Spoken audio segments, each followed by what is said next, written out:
네, 범죄 심리학 이제 2주차 강의 이어서 하도록 하겠습니다. 자, 이제 정신장애와 범죄와의 관계. 자, 정신질환자는 범죄자다. 정신질환은 범죄와 밀접한 관련이 있다. 자, 여러분, 우리가 범죄 이야기를 할 때 많이 하는 오해 중에 하나가 있습니다. 바로 정신질환이 있으면 범죄를 저지른다라는 생각입니다. 저 뉴스에서도 흉악범죄가 발생하면 종종 이런 표현이 등장을 하죠. 정신질환자였다. 정신이상자였다. 그런데 실제 연구 결과는 이러한 인식과 조금 다릅니다.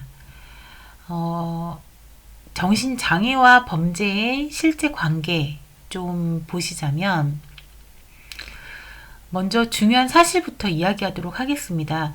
연구 결과에 따르면 정신질환자의 범죄율은 일반인보다 현저하게 높은 것은 아닙니다. 오히려 많은 경우 정신질환자는 범죄자가 되기보다는 범죄 피해자가 되는 경우가 더 많습니다.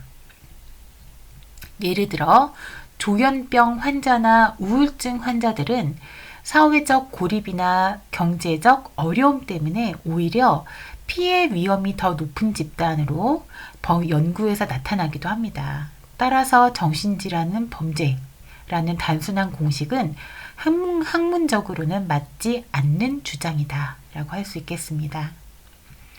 자, DSM-5라는 이제 미국 정신의학회에서 만든 정신질환 표준 분류 편람이라고 하는 그 분류 기준이 있는데요.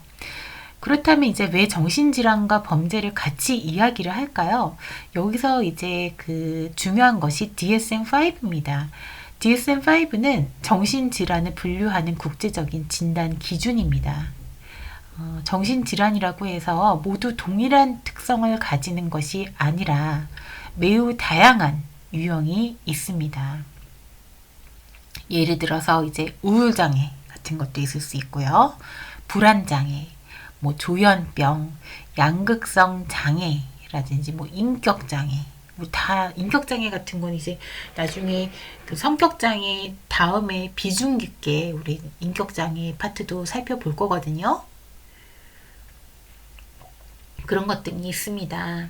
이처럼 이제 정신질환의 종류는 매우 다양하기 때문에 범죄와의 관계를 논의할 때도 정확한 분류가 필요합니다. 그래서 모든 정신질환을 하나로 묶어서 범죄와 연결시키는 것은 과학적으로 적절하지가 않습니다.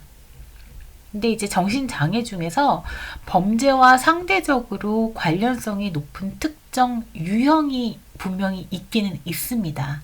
그 중에서 대표적인 것이 바로 반사회적 인격 장애입니다. 반사회적 인격 장애의 특징 같은 경우에는 규범을 무시하고 타인의 권리를 침해를 하고요. 충동성이나 공격성이 굉장히 높다라는 특징을 가지고 있습니다. 이러한 특징 때문에 반사회적 인격 장애는 다른 정신질환보다 범죄와 관련성이 높게 나타나는 경우가 종종 많습니다. 이와 관련해서 여러분들이 많이 들어봤을 개념이 바로 사이코패스와 소시오패스입니다. 엄밀히 말하자면 이 두 가지 개념은 DSM-5의 공식 진단명은 아닙니다. 그렇지만 범죄 심리학에서 굉장히 자주 사용되고 있는 개념입니다. 그래서 이들의 특징은 공감 능력이 부족하고요. 죄책감이 결여되어 있고 타인을 좀 조작하려는 타인을 도구화해서 조작하려는 성향을 가지고 있고요.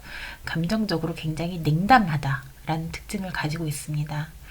사이코패스는 특히 감정적 공감 능력이 매우 낮습니다.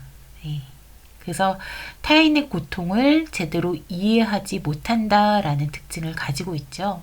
그래서 이제 타인을 해치면서도 죄책감을 거의 느끼지 못한다라는 특징을 지니고 있습니다. 하지만 여기서 반드시 기억해야 될 중요한 점도 있습니다. 모든 반사회적 인격장애자가 범죄자가 되는 것은 아닙니다. 이 말은 매우 중요합니다.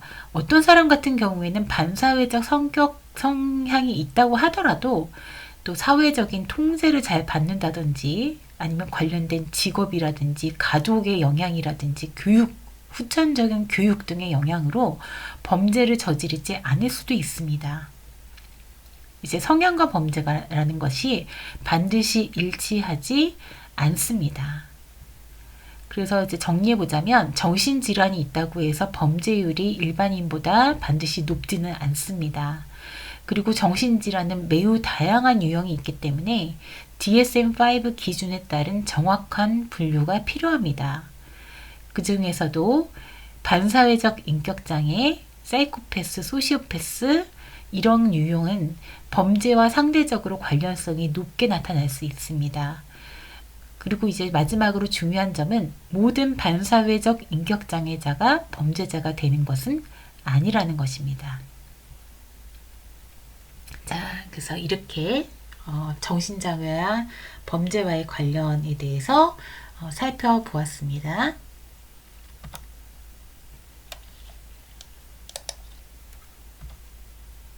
자, 그러면 이제 일반 심리학과 범죄 심리학과의 관계에 대해서 살펴보도록 하겠습니다.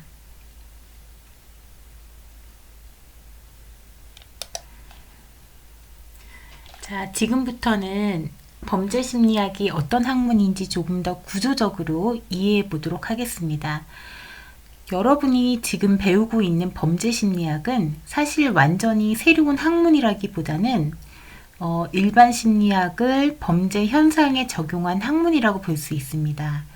그래서 범죄 심리학을 이해하려면 먼저 일반 심리학이 무엇인지 알아야 합니다.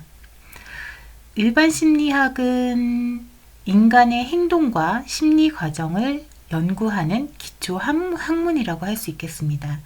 여기서 심리 과정이라는 것은 예를 들면 우리가 어떤 행동을 하는지, 어떤 감정을 느끼는지, 어떤 생각을 하는지 이러한 인간의 마음과 행동의 원리를 연구하는 것입니다. 예를 들어서 사람이 왜 화를 내는지, 왜 두려움을 느끼는지, 왜 어떤 선택을 하는지 이러한 것들을 연구하는 것이 바로 일반 심리학입니다. 그렇다면 범죄 심리학은 무엇일까요? 범죄 심리학은 일반 심리학의 이론과 개념을 범죄라는 상황에 적용하는 학문입니다. 즉, 일반 심리학이 사람은 왜 이런 행동을 하는가를 연구한다면 범죄 심리학은 사람은 왜 범죄를 저지르는가를 연구하는 학문입니다. 심리학에서는 인간의 행동을 설명하기 위해서 여러 가지 요소를 연구합니다. 대표적인 것이 자아, 동기, 정서, 공격성, 충동성, 불안 이런 것과 같은 요소들입니다. 이것들은 모두 일반 심리학에서 연구되는 기본적인 개념들입니다. 먼저 자아라는 것에 대해서 간단하게 보자면 자아는 자기 자신에 대한 인식이라고 볼 수 있겠습니다. 예를 들어 어떤 사람은 나는 가치 있는 사람이다 라고 생각할 수도 있고 어떤 사람은 나는 아무것도 잘하는 것이 없다 라고 생각할 수도 있습니다. 이러한 자기 인식의 차이가 사람의 행동에 큰 영향을 미칩니다. 범죄 심리학에서는 자아 존중감이 낮은 사람이 범죄 행동을 보일 가능성이 높다라는 연구도 있습니다. 두 번째는 동기입니다. 동기는 사람이 어떤 행동을 하게 만드는 이유입니다. 예를 들어서 돈을 벌고 싶은 욕구가 강한 사람이 합법적인 방법이 아닌 범죄를 통해 돈을 얻으려고 한다면 그것 역시 동기의 문제로 볼 수 있습니다. 범죄 심리학에서는 범죄자가 어떠한 욕구나 목적 때문에 범죄를 저지르는지 분석합니다. 그 다음에 정서, 세 번째는 정서인데요. 정서는 분노, 슬픔, 두려움, 기쁨 이런 것과 같은 감정 상태를 의미합니다. 범죄 심리학에서는 특히 이제 분노와 좌절 상태 이런 것들을 중요한 요소로 연구하고 있습니다. 예를 들어 강한 분노 상태에서는 충동적인 폭력 범죄가 발생하기도 합니다. 그 다음에 공격성, 네 번째는 공격성인데요. 공격성은 타인에게 해를 가하려는 행동 경향을 의미합니다. 공격성이 높은 사람은 폭력 행동을 보일 가능성이 높습니다. 근데 여기서 이제 중요한 것은 공격성이 있다고 해서 반드시 범죄자가 되는 것은 아니라는 점입니다. 공격성은 환경이나 사회적 통제에 따라 다르게 나타날 수 있습니다. 다섯 번째는 충동성입니다. 충동성은 충분히 생각하지 않고 행동하는 성향입니다. 범죄 연구에서 충동성은 매우 중요한 변수입니다. 예를 들어 절도나 폭력 같은 범죄는 계획적인 경우도 있지만 충동적으로 발생하는 경우도 많습니다. 그래서 범죄학에서는 충동 조절 능력을 매우 중요하게 보고 있습니다. 이제 마지막으로 불안입니다. 불안 같은 경우에는 위험이나 위협을 예상할 때 느끼는 감정입니다. 일반적으로 불안이 이제 높은 사람 같은 경우에는 범죄를 저지르기보다는 오히려 위험을 회피하는 경향이 있습니다. 하지만 일부 경우에는 불안이나 스트레스가 비행 행동으로 나타나는 경우도 있습니다. 결국 범죄 심리학이 하는 일은 이러한 심리 요소들이 범죄 상황에서 어떻게 나타나는지를 분석하는 일입니다. 예를 들어서 왜 어떤 사람은 분노를 느껴도 범죄를 저지르지 않지만 어떤 사람은 폭력 행동으로 이루어지는가? 왜 어떤 사람은 충동을 통제하지만 왜 어떤 사람은 통제하지 못하는가? 이러한 질문을 답을 찾는 것이 바로 범죄 심리학의 핵심 연구 주제입니다.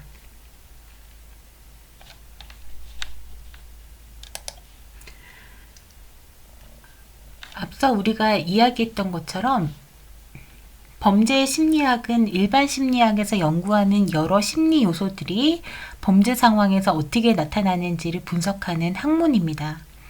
그래서 범죄 심리학에서는 특히 몇 가지 중요한 심리적 요소를 집중적으로 연구합니다. 바로 자아 존중감, 자기 통제, 공격성, 충동성, 그리고 이제 정서 상태, 이런 것과 같은 요소들입니다. 이 요소들은 범죄 행동을 설명하는 데 매우 중요한 역할을 합니다. 먼저 자아 존중감, 셀프 이스팀이라고 하는데요. 자아 존중감은 자기 자신에 대해서 얼마나 긍정적으로 평가하느냐를 의미합니다. 쉽게 말하면 나는 괜찮은 사람이다. 나는 가치 있는 사람이다 라고 생각하는 정도입니다. 자아 존중감이 높은 사람은 자기 자신에 대한 신뢰가 있고 좌절을 해도 비교적 잘 극복합니다.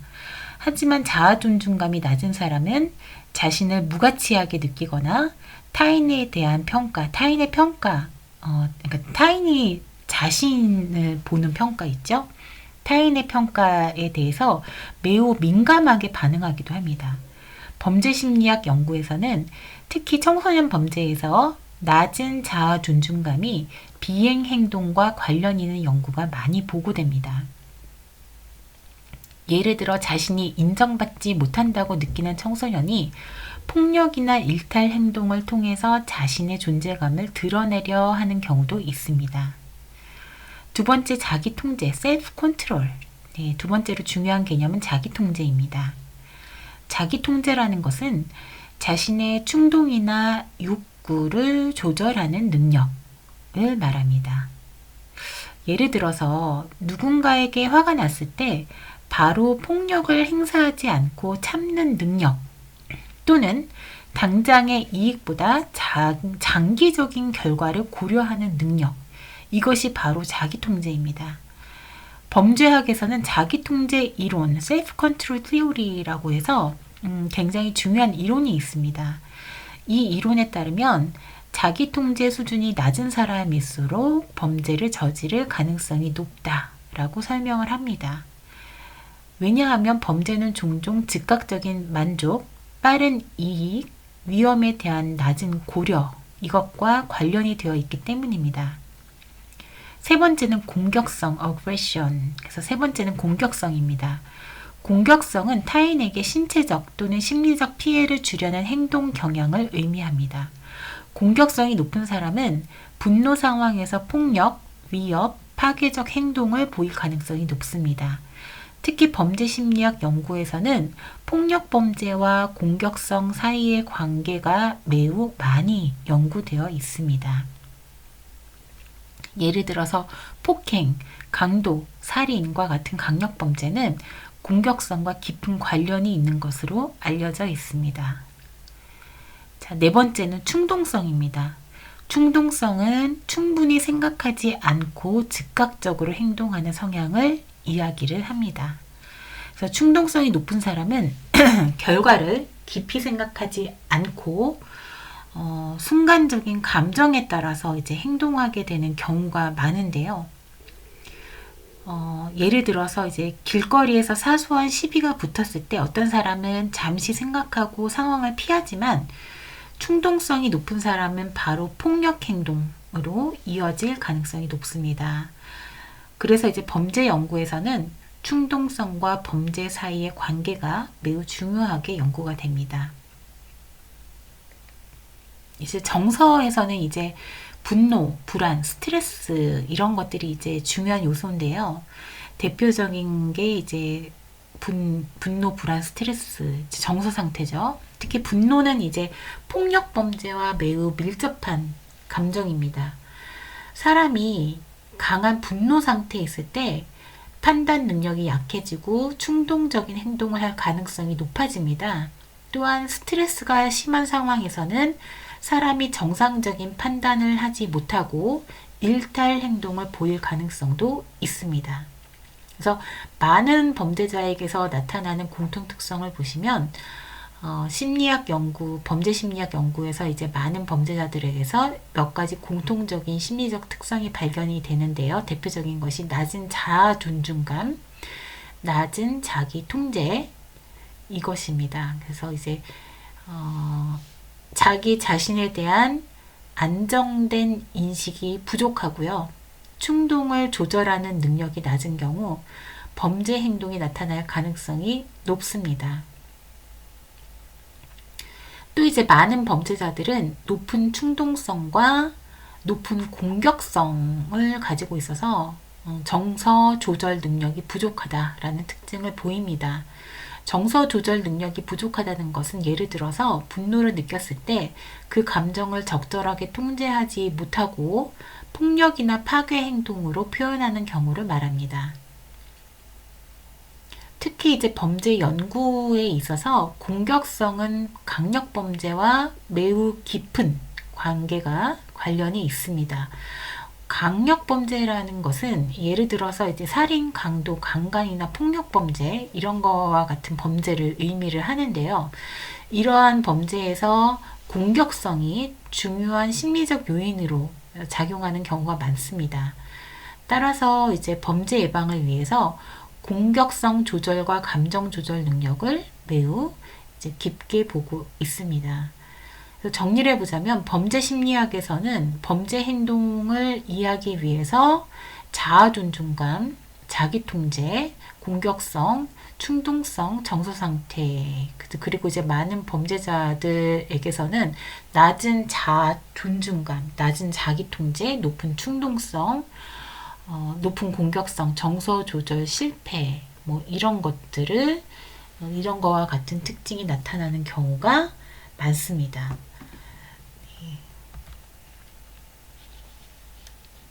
그래서 이제 보시면 이 책 같은 경우에는 이제 1장에서 3장 같은 경우에는 이론적인 기초를 좀 볼 거고요. 네. 그래서 이론적인 기초 1장에서 3장은 기초를 볼 거고요. 그 다음에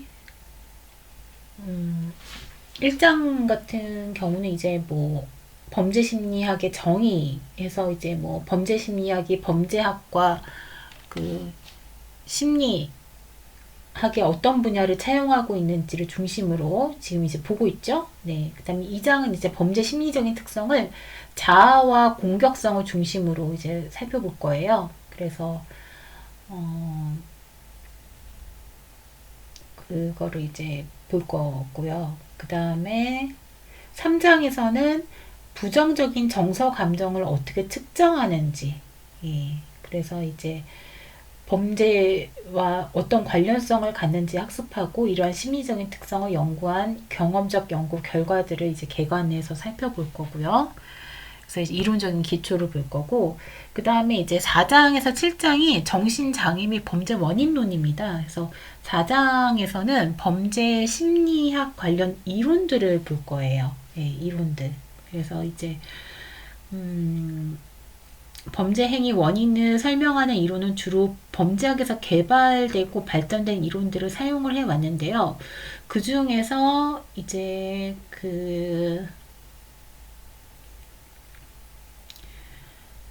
범죄 행위 원인을 설명하는 범죄 심리학 이론이 지극히 제한적입니다. 그래서 이제 대부분 범죄 심리학 이론 대부분이 이제 범죄학에서 차용한 것이거나 일부 일반 심리학 이론에서 기원한 이론을 범죄 행위에 적용한 경우가 대부분인데요.